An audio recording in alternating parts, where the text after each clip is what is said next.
If someone were to start watching F1 this season, he or she would never have known that Mercedes were once kings and queens on the grid with 8 titles to their name, with how lackluster the team's start was to this season.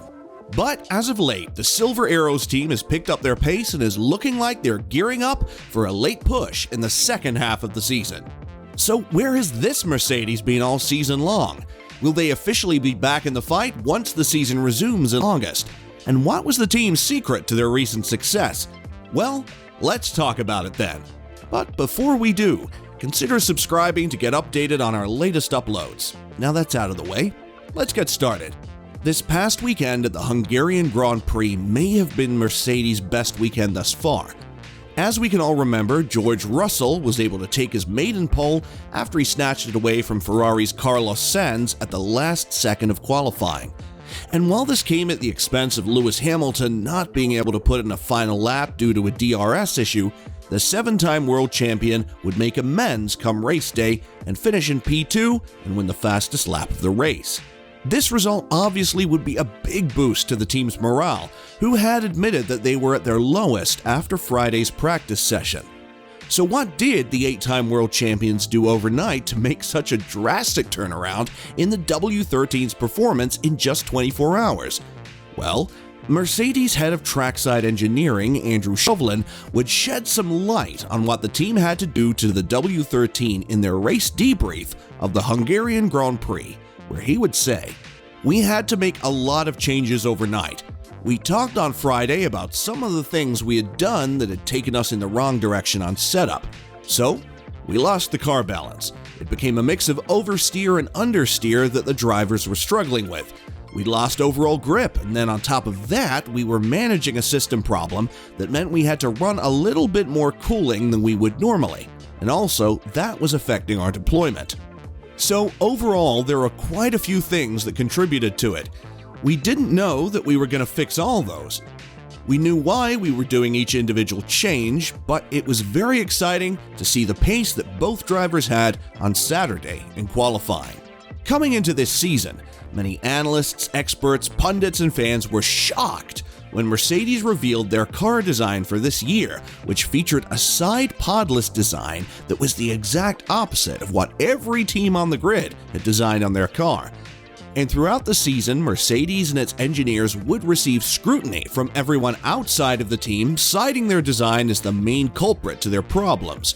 But with how the past few races have gone for Mercedes, George Russell believes that the team is headed in the right direction, and a drastic restart to the car's concept would be futile at this point, saying, "At the start of the season, we were finishing races a minute behind first position.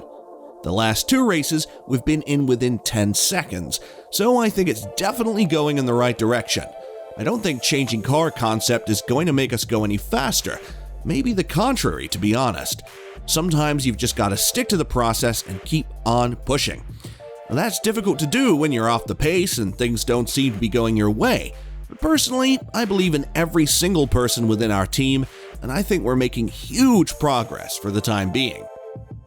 On the other side of the garage as well, Lewis Hamilton would share his approval of the team's recent developments on the W13, saying, "It's a great feeling for us, given the year we've had, and obviously to see the progress that we've started to make. Last week in France, just getting the second place last week was huge for us already, and this is now 2 races in a row that George and I have shared a podium, which is fantastic for the team points-wise. To both finish ahead of the Ferraris is huge for us, given the pace that they've had. And for me, obviously, starting the race in 7th and getting up here is a great recovery. I think, given the troubles we had through the weekend, that shows that we've got really great pace." Hamilton would also be asked if he thinks this will be a regular occurrence for the team once the season resumes. Hamilton would reply with, "I hope so. That's what we're working towards. I think today there was potential for... I think this weekend there was potential for a win.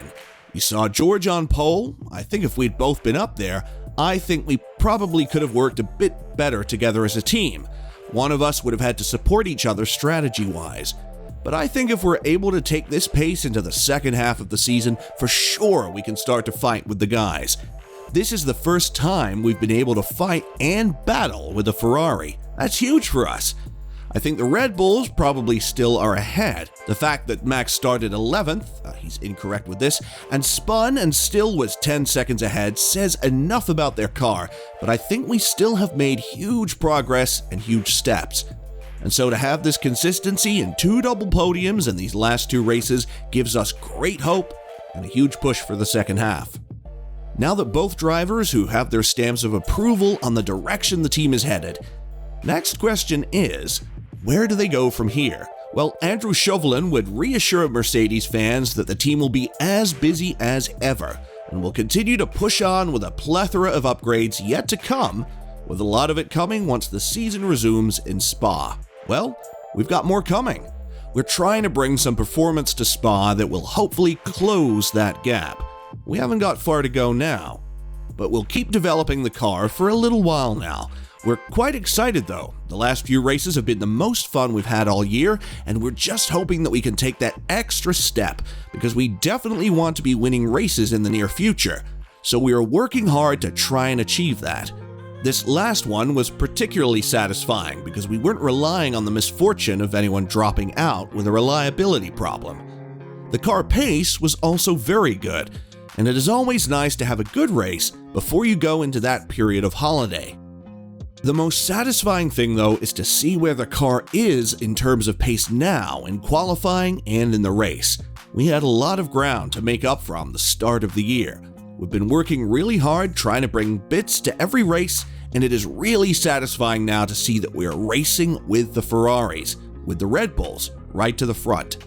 With the team's recent resurgence, many fans believe that the true battle this season isn't for the title anymore, thanks to the incompetence of Ferrari strategists that have given Max Verstappen and Red Bull a seemingly insurmountable lead in both championships. So many fans now have shifted their focus to see who comes out on top between Ferrari and Mercedes in the Constructors' Championship. And while many see this as a worthwhile focus for the rest of the season, team boss Toto Wolff simply doesn't. In his words, second is the first loser.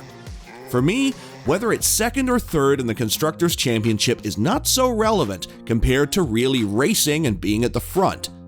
Developing the car so we can win races on merit, beat the Ferraris, beat the Red Bulls, and prepare for next year, rather than really care about the championship position. And in the team's battle against Ferrari and Red Bull, Toto still believes that the team has a lot more work to do to close down on both Ferrari and Red Bull, saying, "I don't want to say now suddenly we're right back into the game and we can win races, because I don't think that's the case. I think we landed well in Budapest on Sunday with Russell's pole lap, and we reaped the results in the race. But I don't think we're close enough to Ferrari and Red Bull to really fight them yet. Lots of learning still to do, and it's also important to get it wrong." And there you have it, guys. So what do you think? Will Mercedes be able to make a late season push once the season resumes? What are their chances to be back at the top next season? Let us know in the comment section below, and as always, don't forget to like and subscribe to the channel if you haven't.